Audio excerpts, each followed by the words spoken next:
Hello et bienvenue sur la chaîne de Saut Tricot. Aujourd'hui, je vais te faire une vidéo pour te montrer l'intérêt du blocage. Alors, ça sera une vidéo semi-tuto, semi-vlog. On va voir ça comme ça.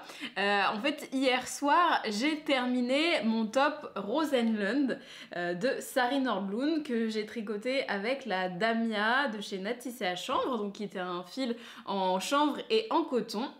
Et vu que c'est un pull entièrement en motif et en dentelle, je trouvais ça intéressant de te montrer comment je bloque mes tricots, à quoi ça sert, qu'est-ce que c'est, et le rendu final. Et ça te permettra de pouvoir voir en même temps le rendu de mon top.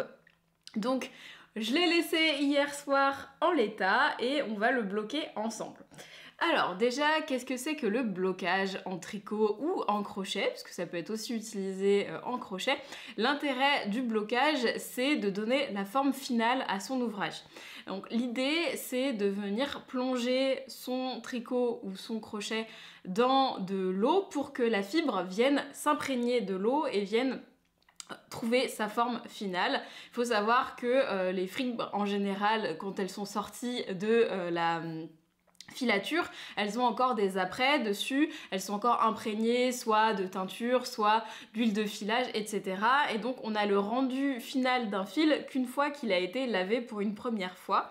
Donc le blocage sert à faire ce premier lavage pour avoir le vrai rendu de la fibre, mais également une fois qu'on va venir plonger une fibre dans l'eau, elle va donc changer d'aspect et on va pouvoir mettre en forme son tricot. Donc c'est particulièrement intéressant de bloquer des tricots lorsqu'ils sont à motif ou à dentelle, puisque on va pouvoir venir étendre la dentelle.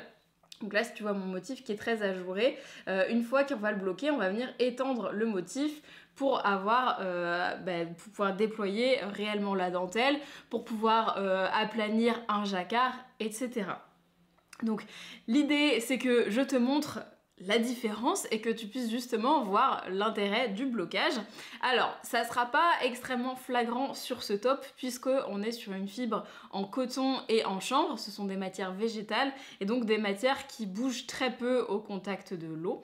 Alors, il va peut-être s'allonger un petit peu puisque le coton est relativement lourd, mais il va pas réellement changer d'aspect, contrairement à un fil de laine rustique par exemple qui a tendance à vraiment gonfler une fois qu'on va le laver.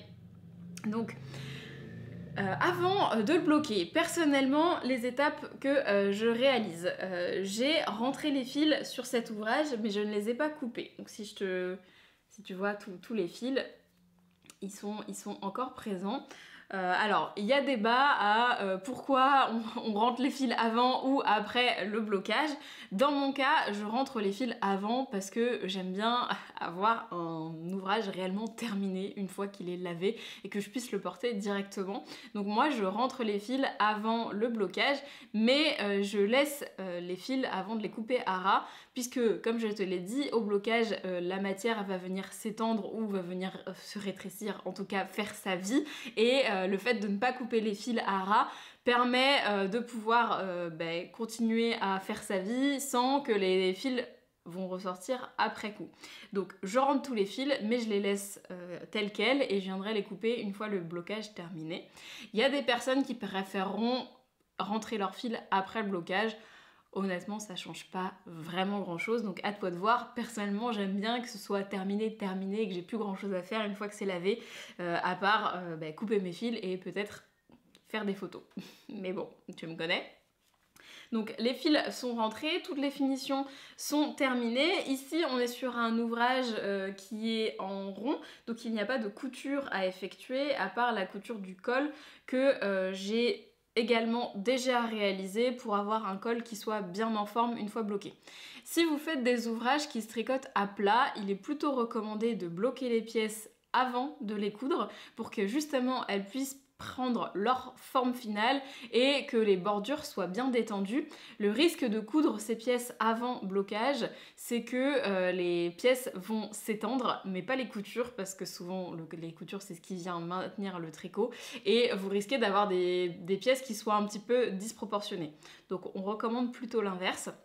On peut également faire ce qu'on appelle des blocages intermédiaires, c'est-à-dire bloquer les pièces une par une ou faire des blocages vapeur, tuto que je t'ai déjà montré précédemment sur cette chaîne.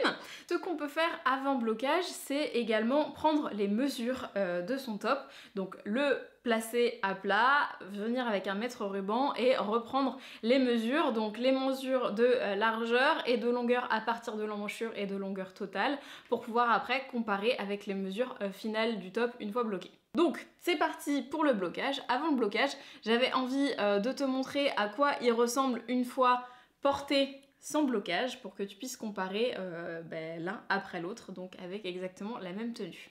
Alors je vais te l'enfiler et on va voir à quoi ça ressemble. Donc là j'ai un haut blanc classique pour que tu puisses voir bien comme il faut le top. Hop. Donc,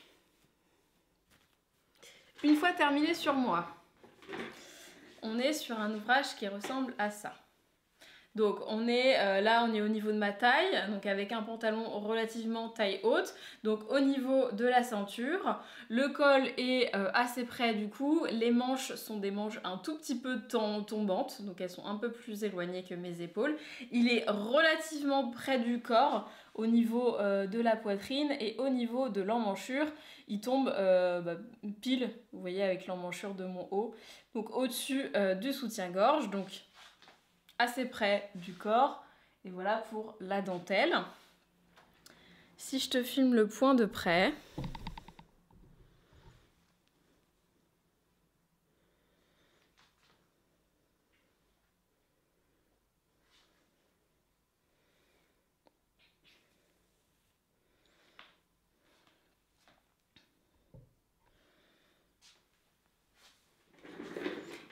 donc là tu vois la coupe qu'il a actuellement, donc il est plutôt moulant, près du corps, assez court pour arriver au-dessus de la taille de mes pantalons, et la dentelle est plutôt classique, il n'y a rien, on voit à travers évidemment, mais il n'y a rien de extrêmement criard non plus, et les emmanchures tombent plutôt bien.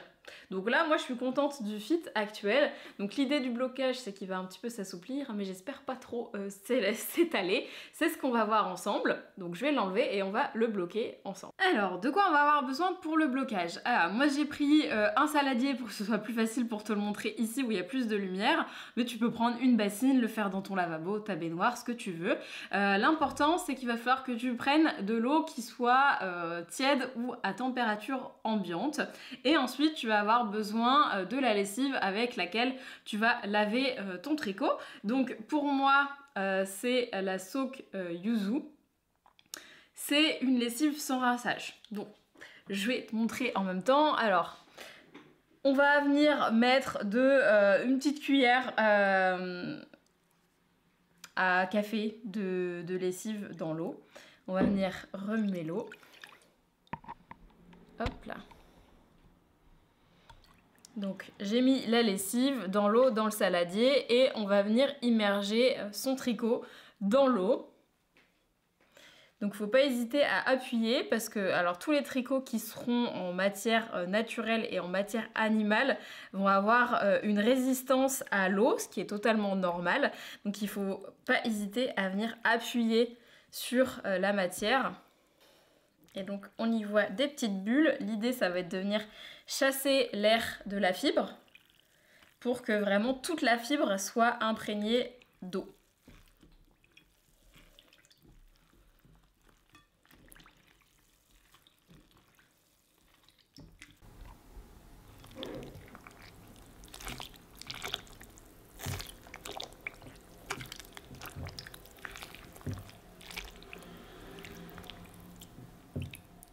Donc pendant que mon tricot est en train de tremper, alors pour le blocage on recommande à peu près un quart d'heure de trempage. L'idée c'est justement que toute la fibre puisse bien être imprégnée d'eau, que la lessive puisse agir également et que du coup ton tricot puisse prendre l'aspect qu'il va avoir sur le final. Pourquoi j'utilise cette lessive? Parce que c'est une lessive sans rinçage. Il en existe d'autres.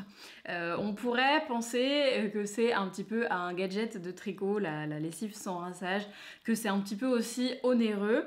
Mais je vais t'expliquer pourquoi ça peut changer la vie de tes tricots. Alors déjà, ce sont des lessives qui en général sont étudiées pour les fibres naturelles et les fibres animales ou végétales qui sont 100% naturelles sont des fibres qui sont vivantes et qui sont sensibles. Donc les lessives qu'on a en général pour nos vêtements classiques sont des lessives qui sont assez abrasives et qui vont du coup attaquer ce qui est à l'intérieur de la laine ou de la fibre végétale et qui va abîmer un petit peu son aspect et les propriétés que pourrait avoir le fil que tu as choisi. Donc déjà la formulation est un petit peu différente. Le plus gros intérêt pour moi, c'est que c'est une lessive sans rinçage. Ce qui fait que là, j'ai laissé tremper mon tricot et une fois qu'il sera terminé, je vais pouvoir l'essorer et le faire sécher directement. Et donc je n'aurai pas de rinçage à effectuer en plus. Le problème du rinçage, c'est que souvent on va venir choquer la fibre avec une différence de température. Le feutrage en tricot et en crochet, encore une fois, c'est un problème qui se rencontre lorsque on va plonger une fibre dans l'eau, qu'il va y avoir une différence de température, donc par exemple de l'eau froide et ensuite de l'eau chaude, et sur lesquelles on va venir effectuer des frottements. La différence de température va faire en sorte que les écailles vont venir s'ouvrir et se fermer, et donc s'accrocher entre elles, et les frottements vont faire qu'elles vont venir se feutrer ensemble et s'accrocher, et c'est ça qui va venir abîmer les fibres. L'avantage de la lessive sans rinçage, c'est que du coup, il n'y a pas de rinçage et donc une fois que le tricot est trempé avec de l'eau à température ambiante, qu'il n'est pas remué, il n'y a plus de risque de feutrer par la suite. Si tu n'as pas de lessive sans rinçage, l'idéal pour toi, ce serait de rincer avec une eau qui soit exactement de la même température ou très proche de ce qu'il y a dans ton saladier. Donc une eau à température ambiante, ce sera le plus pratique et d'éviter de venir remuer. C'est pour ça qu'il y a aussi des soucis lorsqu'on utilise les machines à laver. On peut totalement laver certaines fibres avec sa machine à laver, mais il faut très bien connaître les programmes de sa machine. Dans mon cas, par exemple, je sais que ma machine à laver rince avec de l'eau froide, ce qui est un gros problème pour mes tricots puisqu'ils sont lavés avant avec de l'eau relativement chaude. Donc à voir avec vos machines quels sont les cycles qui sont proposés, etc. L'avantage de la lessive sans rinçage, c'est également que ça va être un petit peu plus écologique puisqu'on n'aura besoin qu'une seule quantité d'eau pour pouvoir laver un tricot et non deux, voire plusieurs, parce que rincer un détergent dans une fibre, c'est toujours un petit peu long. Donc là, j'ai rempli seulement mon saladier pour mon tricot et j'aurais pas besoin d'utiliser de l'eau en plus. Donc ça peut être un argument qui est valable et qui est pratique. En tout cas, pour moi, c'est assez important. L'intérêt de faire le blocage de cette manière-là et pas non plus à la machine à laver, c'est de ne pas utiliser d'électricité. On est sur de l'eau à température ambiante, donc il n'y a pas eu besoin de faire chauffer l'eau également. Donc ça peut être un argument en fonction de tes valeurs écologiques également. L'idée d'utiliser une eau qui soit à température ambiante, ça te permettra aussi de ne pas avoir de problème de décoloration. Puisque si tu prends des laines qui sont teintes à la main ou des laines teintées industriellement, dans tous les cas s'il y a de la teinture, le fait de mettre de l'eau trop chaude, ça peut faire dégorger les couleurs. Et lorsque tu veux utiliser par exemple un jacquard à plusieurs couleurs, il se peut que tu aies un rouge qui se dégorge sur du blanc et on connaît tous les drames que ça a pu causer. Donc là, la température ambiante te permettra de sauvegarder tes couleurs. Tu peux mettre une petite pointe de vinaigre également pour pouvoir sauvegarder tes teintures. Attention aux teintures de manière artisanale avec le vinaigre. Ça peut changer le pH et donc faire transformer les couleurs et également avec les couleurs teintes de manière végétale. Donc à toi de bien te renseigner ou alors de faire un petit test sur ton échantillon au préalable. Donc voilà pour la partie lessive sans rinçage et la partie pratique du blocage. Donc là je laisse immerger mon tricot pendant un quart d'heure et une fois qu'il aura fini de faire son bain, je pourrai venir l'essorer. Une fois que votre tricot a bien trempé, il va falloir passer à l'étape de l'essorage, qui est une étape un petit peu délicate. Donc il y a plusieurs manières de procéder. Tu peux utiliser une serviette de bain éponge pour venir placer ton tricot dessus et venir l'essorer au maximum. On peut également utiliser une essoreuse à salade si ton tricot n'est pas trop imposant. Et venir s'en servir pour évacuer le maximum d'eau. Et tu peux également utiliser le programme essorage de ta machine à laver. Encore une fois, si tu n'utilises pas d'eau froide juste avant, ça peut être une bonne astuce. Vu que l'essorage va être assez fort, il va venir se plaquer sur les parois de ton tambour et ça évitera les frottements et ça permet un essorage plus puissant qu'avec une serviette ou avec son ouvrage. Ce qu'il faut respecter pour pouvoir sortir son ouvrage de l'eau et venir l'essorer, il ne faut pas venir l'étendre. Donc l'idée, ça va être de le garder en boule pour que le poids de la fibre ne vienne pas détendre l'intégralité de ton tricot. Donc moi, ce que je vais faire, c'est que je vais déjà aller enlever l'eau ou alors venir juste le presser, comme ça je pourrais mettre un deuxième tricot et l'intérêt ce sera de pouvoir réutiliser l'eau si il n'y a pas eu de décoloration de ta fibre. Donc là ce que je vais venir faire, c'est que je vais venir presser l'eau au maximum pour pouvoir m'en servir juste après parce que l'eau est très claire. Donc il n'y aura pas de souci pour mon deuxième tricot. Et une fois que je l'aurai bien essoré, je vais pouvoir le mettre dans mon essoreuse à salade et le faire tourner. Donc là tu vois, quand je le presse, je ne viens pas le tordre, je viens juste appuyer dessus pour pouvoir faire sortir toute l'eau sans déformer mon tricot, les fibres, etc. Hop, donc ça peut prendre un peu de temps, hein, mais quand tu as passé 10 heures à tricoter, je pense que tu peux repasser quelques minutes à presser de l'eau. Hop. Donc, on va mettre ça de côté. Je vais prendre mon essoreuse. Je vais le placer dedans vu qu'il n'est pas trop gros et je vais pouvoir faire quelques tours avec. Tac.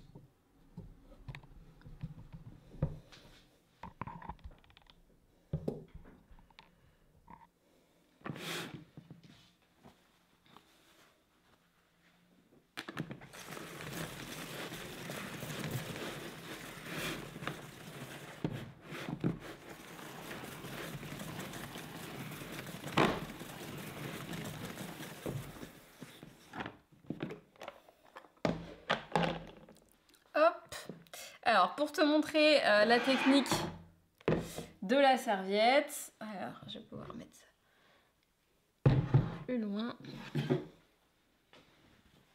Donc, pour la serviette, tu as juste à étendre ta serviette, venir ressortir ton ouvrage, le placer sur la serviette. On va venir l'étendre à plat. Voilà. D'éviter d'avoir trop de plis parce qu'après c'est galère à enlever. Donc une fois qu'il est étendu à plat, on peut mettre la deuxième par-dessus et on va venir rouler sa serviette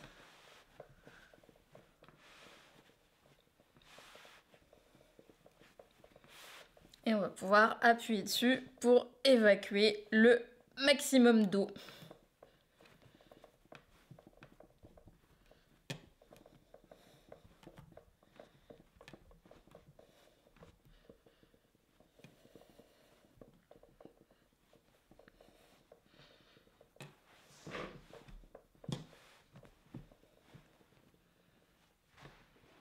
Hop. Si tu en ressens besoin, tu peux éventuellement utiliser une deuxième serviette pour pouvoir faire la même chose et enlever le maximum d'eau de ton ouvrage. Ensuite, une fois que tu es venu essorer tout ton projet, il va falloir le mettre en forme. Donc, soit tu le laisses sécher à plat comme ça sur une nouvelle serviette, histoire de ne pas accumuler 2 fois de l'humidité, soit tu vas venir le placer sur un tapis de blocage et venir poser des épingles pour mettre en forme ton ouvrage.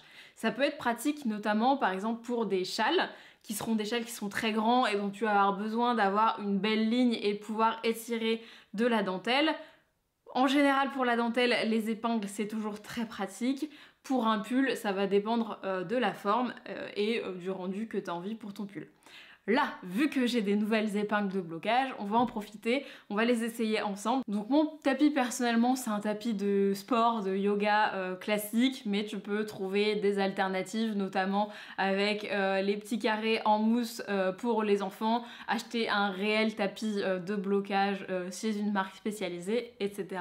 Pour les épingles, c'est la même chose, tu peux te servir d'épingles de couture. Fais attention à ce que ce soit des épingles qui ne puissent pas rouiller, puisque là elles vont être en contact de l'eau et les marques de rouille c'est très difficile à enlever sur les ouvrages.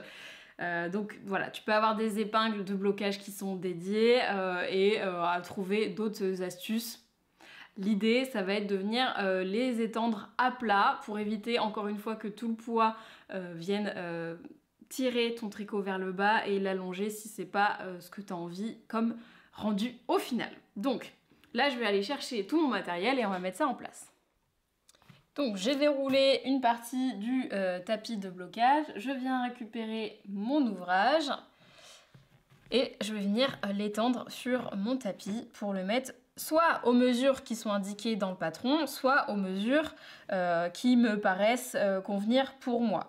Donc l'idée pour moi, dans un premier temps, c'est simplement de mettre en forme le top, donc de faire en sorte que les côtes soient au même endroit, de bien étirer le corps et de mettre en forme les emmanchures. Donc il faut bien penser à ce qu'il n'y ait pas de pli non plus sur le dessous et de pouvoir placer comme il faut mes emmanchures, etc. Donc je pourrais très bien laisser mon ouvrage sécher comme ça à plat, puisque là il n'a pas réellement besoin de mise en forme. Le coton c'est quelque chose qui bouge très peu, donc je pourrais le laisser sécher comme ça. Mais on va en profiter pour tester les peignes de blocage et pour te montrer comment ça marche. Donc ici, c'est des blocages de chez Knit Pro. Donc l'idée, ça va être de venir mettre quelques peignes pour pouvoir faire en sorte que les lignes soient droites. Par exemple, sur les épaules, ici, on n'est pas sur quelque chose de droit. Sur la ligne qui est ici, pareil. Et de faire en sorte que même quand le tricot va sécher, il ne va pas venir se rétracter sur lui-même et venir rétrécir. On va le forcer à garder cette forme-ci et faire en sorte que la dentelle soit bien déployée. Donc, on va venir sortir les petits peignes. Et l'idée, en fait, ça va être de venir planter les peignes dans le tapis. Alors, mon tapis n'est pas très épais, donc je ne sais pas si ça va réellement fonctionner. Mais l'idée, ça va être ça.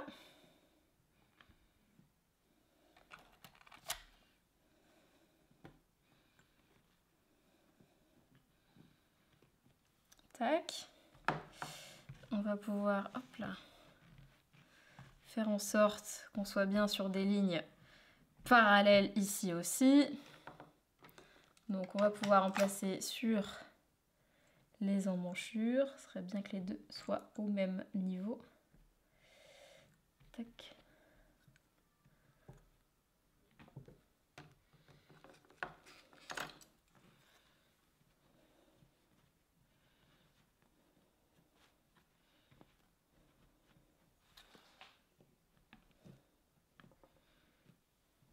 Alors voilà le rendu final une fois épinglé. Je pense que je vais mettre une deuxième épaisseur de tapis pour que ça puisse bien rester planté, parce que là c'est un peu branque-ballant, mais c'est la première fois que je les utilise, alors il faut bien tester. Donc voilà le rendu final. Donc là, une fois tout épinglé, je pense que tu peux voir déjà que la dentelle n'a pas le même aspect que tout à l'heure. On l'a défini beaucoup mieux. Pareil pour le point texturé. Et, les jours se sont élargis. Et donc on peut bien voir le dessin du top, pareil sur l'arrière. Donc là l'idée ça va être d'attendre que ça sèche et de pouvoir comparer les mesures, comparer éventuellement l'échantillon et te le remontrer une fois porté. Donc on se retrouve une fois qu'il va sécher. Dernière chose pour le séchage, tu serais peut-être tenté de le mettre sur un radiateur. Alors, pour certaines fibres, ça va pas poser problème, pour d'autres, oui. Parce que le radiateur, en fonction de la puissance à laquelle tu l'as mis, ça peut encore une fois contrarier les fibres puisque elles sont passées de l'eau qui va redevenir froide au fur et à mesure à tout de suite une très grosse chaleur et donc ça peut accentuer l'effet de blocage si par la suite tu viens frotter ton ouvrage, etc. Donc l'idée ça va être de venir le laisser sécher naturellement. Tu peux le mettre près d'un radiateur mais éviter de le mettre dessus et on va également éviter de le mettre en plein soleil parce qu'encore une fois ça peut être tentant de le faire sécher très très vite et de pouvoir le porter dans la foulée. Le souci avec le soleil, ça va être surtout la décoloration.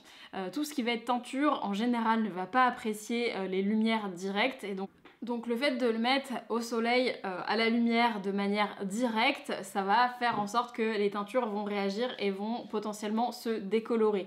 Ce qui peut poser problème avec de la teinture artisanale ou de la teinture artificielle je pense que tu l'as déjà remarqué si tu as laissé un vêtement, une casquette sur la plage arrière de ta voiture, tu vois le résultat. Donc c'est ce qui pourrait arriver en laissant ton ouvrage exposé au soleil et à le faire sécher. Ça peut aussi impacter en fonction du détergent que tu as utilisé des réactions. Donc l'idée si tu veux le faire sécher en plein air, c'est de le mettre à l'ombre tout simplement et de le laisser sécher de manière tranquille. Voilà, pour essayer de faire en sorte que ça sèche plus vite. Tu peux également le placer, au lieu de le placer sur une serviette, quelque chose de beaucoup plus léger si tu n'as pas besoin de les épingler et de le mettre par exemple sur un étendoir, histoire que l'air puisse circuler en haut et en bas. Il y a des choses spécifiques pour le blocage qui existent de cette situation-là, mais comme tu peux le voir, une serviette, ça fonctionne aussi très bien. Il faut juste prendre son mal en patience. Donc voilà pour le séchage. Donc le mien, je vais le laisser tranquille dans une pièce loin de mon chat, puisque tu connais le chat qui patoune sur les ouvrages en train de sécher. Ben, je te le montrerai porté une fois sec et je te ferai les comparaisons des mesures et du porté une fois bloqué et non bloqué. Donc on se retrouve dans quelques heures sûrement. Hello! Alors nous revoilà une semaine après le blocage parce que il n'a pas eu le temps de sécher pendant le week-end de Pâques malgré que je l'ai mis à l'essorage dans ma machine parce que le chanvre et le coton ça garde beaucoup l'humidité et qu'on alterne entre pluie et beau temps. Donc je l'ai laissé sécher tranquillement et je vous reprends le vendredi suivant puisque c'est le seul moment que j'avais de libre pour pouvoir tourner. Donc j'ai changé de tenue, le reste est au sale, donc je peux pas vous faire la comparaison pile comme je l'avais prévu, mais je pense que ce sera relativement similaire, et puis ça donne deux idées de tenues différentes avec le top. Donc je t'ai filmé le rendu du point une fois bloqué et avant blocage.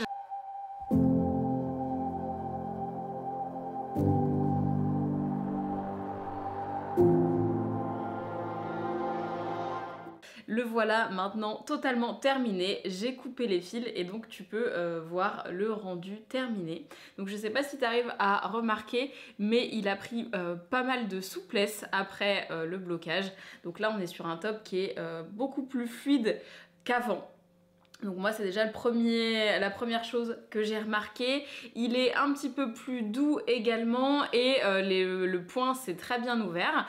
J'ai pris les mesures après blocage, il n'a pas du tout pris en longueur et il a pris 2 ou 3 cm en largeur. Donc je vais te le passer avec ma tenue pour que tu puisses voir la différence entre avant et après.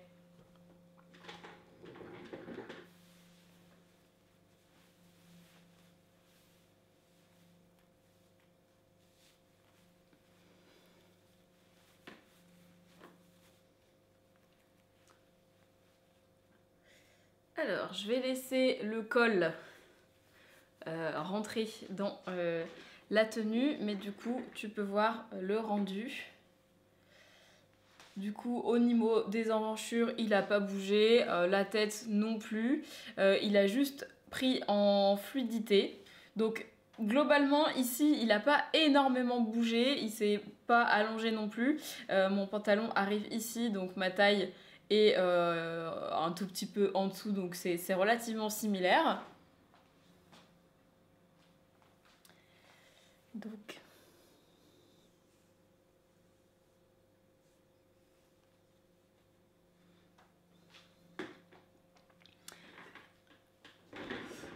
Donc voilà pour la veste une fois terminée. Donc le blocage ici a permis d'assouplir le fil, d'ouvrir un petit peu la dentelle et de la révéler, d'aplanir un petit peu ses points texturés, mais il n'a pas fondamentalement changé de forme, il s'est pas agrandi ou allongé. On a globalement le résultat que j'avais avant blocage.